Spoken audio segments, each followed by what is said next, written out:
Salut tout le monde, j'espère que vous allez bien. Aujourd'hui, on va parler de la vitesse de montage vidéo. En fait, on va parler de votre workflow, de votre momentum. Je vais vous donner des trucs sur comment accélérer votre vitesse à laquelle vous faites vos montages vidéo. Fait que sans plus tarder, on va passer avec le truc numéro 1. Le truc numéro 1, c'est de scripter vos vidéos. Scripter vos vidéos, en fait, c'est juste de faire un storyboard, d'écrire toutes vos scènes que vous avez prévues. Fait que par exemple, vous allez écrire votre intro, vous allez écrire votre acte 1, acte 2, acte 3, vous allez écrire votre conclusion, vous allez écrire votre climax. Dans le fond, vous prévoyez votre vidéo de A à Z. Puis ça va vous permettre de faciliter, un, à l'enregistrement, mais deux, quand vous allez vous asseoir devant votre ordinateur, dans votre logiciel de montage vidéo, vous allez voir que c'est super facile parce que vous savez exactement, dans l'intro, vous avez la scène numéro 1 qui fit à cet endroit-là, puis vous faites juste suivre le momentum jusqu'à la fin. Puis ça, c'est sûr et certain que ça va augmenter votre vitesse de montage. Fait que sans farce, scriptez vos vidéos, préparez-vous un storyboard, ça va vraiment accélérer votre vitesse de montage vidéo. Fait que le deuxième truc que je vais vous parler pour accélérer votre vitesse de montage vidéo, c'est de rester organisé avec vos fichiers, avec vos vidéos, vos scènes, l'audio, vos effets sonores, vos effets, etc.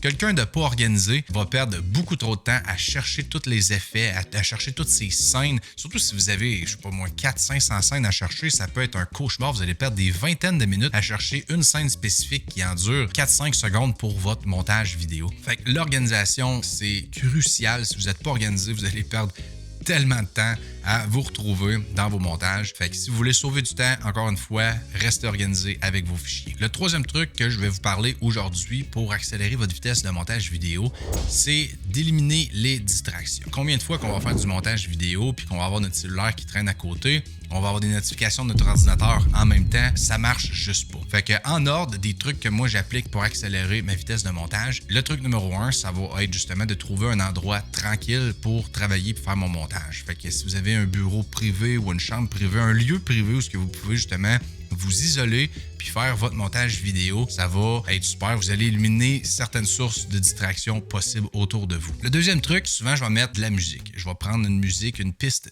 musicale qui dure souvent 1 heure. J'essaie de choisir une piste musicale qui n'a pas de paroles. Fait que souvent, moi, je vais prendre du lo-fi ou de la musique de concentration. Moi, ça m'aide à me concentrer. Je rentre dans une zone particulière quand j'écoute cette musique-là. Puis, je peux commencer à concentrer 100% sur mon montage vidéo. Ensuite, troisième truc, je prends mon cellulaire, je le mets toujours en mode avion. Puis, j'essaie toujours d'aller le porter soit à l'autre extrémité de la pièce ou sinon je le mets complètement dans une autre pièce. Fait que comme ça, 1, il sonnera pas. 2, il est pas à portée de main, fait que je ne suis pas tenté d'aller regarder mes notifications. Fait que juste en appliquant ça, on commence déjà à rentrer dans un mood pour se concentrer sur notre montage vidéo. Ensuite de ça, c'est un petit truc que moi j'utilise. C'est pas tout le monde qui peut faire ça ou qui veut faire ça. J'aime me setter des objectifs. Fait que par exemple, c'est dur de setter un objectif. Ah, aujourd'hui, je veux finir mon montage vidéo ou je veux avancer mon montage vidéo à 75%. C'est très difficile de juger c'est quoi 75% fini d'un montage vidéo. Plus au feeling, quand il est fini, on le sait que c'est fini. Fait que moi, j'aime mieux y aller avec un objectif de temps. Fait que, alright, je m'assis pour faire mon montage vidéo. Fait que pour la prochaine heure et demie, je me concentre 100% sur mon montage. Il n'y a rien d'autre que je vais faire. Ça va être tout simplement mon montage vidéo. Sans farce, 1 heure ou 1 heure et demie concentré à 100% sur un montage vidéo bat clairement un 2 ou 3 heures, même voire 4 heures avec plein de distractions autour de nous, ce qu'on n'est pas 100% de notre attention. Fait qu'en faisant ça, moi, je suis capable de faire plus de montage ou à la limite, je suis capable de finir mon montage plus vite pour ensuite aller passer du temps avec ma famille. Fait que ça, c'est mon truc numéro 3. C'est justement d'éliminer les distractions afin de se concentrer 100% sur notre montage vidéo. Alright, fait que le quatrième truc que je vais vous parler pour accélérer votre vitesse de montage, c'est d'appliquer les raccourcis que votre logiciel vous offre. Fait qu'en général, chaque logiciel de montage vidéo a une section où il y a des raccourcis qui sont indiqués. Apprenez ces raccourcis-là. Dans le fond, des raccourcis, c'est une combinaison de touches sur votre clavier qui va faire une action particulière. Donc, au lieu de faire une dizaine de clics avec votre souris, une combinaison de 2 ou 3 touches peut faire cette combinaison d'une dizaine de clics-là. À toutes les fois que vous faites ça, vous allez sauver 7, 8, 9, 10 secondes de votre temps. Mais faites ça fois 500 raccourcis sur un montage de, je sais pas moi, une journée complète.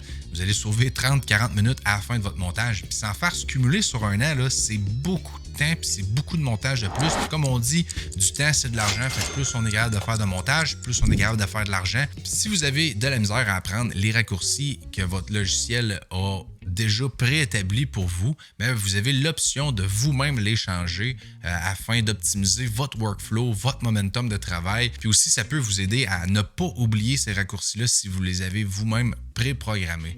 Pour ma part, il y en a que j'utilise qui sont de base, mais il y en a d'autres que je trouvais que ça ne fitait pas avec mon workflow. Fait que je les ai changés dans le logiciel DaVinci. On est capable de faire ça. Si vous checkez sur ma chaîne, j'ai justement fait une vidéo qui va vous expliquer comment changer les raccourcis. Puis je vais mettre dans la description une liste des raccourcis que moi j'utilise principalement. Ça va être une petite liste, à peu près une dizaine de raccourcis avec les touches que j'utilise pour les appliquer.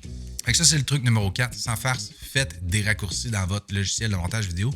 Vous allez sauver du temps crucial. Puis maintenant, on va passer au dernier truc. On va parler de sauvegarder vos effets. Fait que, par exemple, la bibliothèque d'effets. Quand vous l'ouvrez, vous avez tous vos effets qui sont là. Puis à force de faire du montage vidéo, vous allez savoir quel effet vous utilisez sur une base régulière et quel effet vous n'utilisez pas. Ces effets-là que vous utilisez régulièrement, quand vous allez sur cet effet-là, à droite, vous avez une petite étoile. Activez cette étoile-là. Quand l'étoile va être activée, ça veut dire que cet effet-là va être ajouté à votre bibliothèque d'effets favoris, que vous allez retrouver pratiquement à la même place. Ça va être dans la bibliothèque d'effets. En bas, vous allez avoir l'onglet favoris. Tous vos effets favoris vont être là. Sur la même note de un peu se créer une liste de favoris, là maintenant, ça va être une liste de presets. Fait que par exemple, si vous appliquez un titre, un effet de titre dans votre montage vidéo, puis sur ce titre-là, vous écrivez votre nom Instagram. Fait que pour ma part, Antoine Vallée Studio, c'est mon nom Instagram. Ce que vous pouvez faire, c'est un coup que vous avez animé tout ça avec un logo, vous avez vu votre nom, il y a un peu de motion à travers tout ça, vous pouvez sauvegarder ce titre-là afin de le réutiliser toutes les fois. Parce que faire un titre comme ça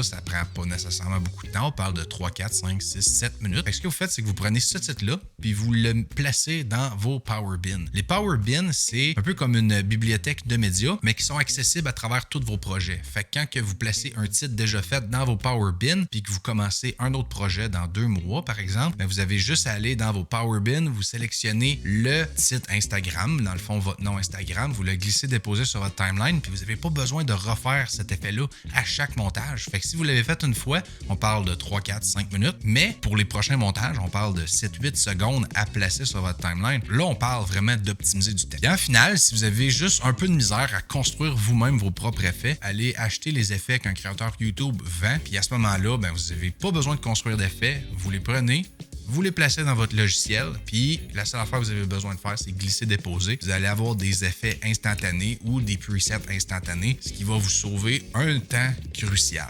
Puis maintenant, si vous ne connaissez pas le logiciel DaVinci Resolve à 100%, mais justement, faites une vidéo sur 3 choses que vous ne savez pas puis que vous devez absolument apprendre dans le logiciel DaVinci Resolve. Fait qu'allez checker ça.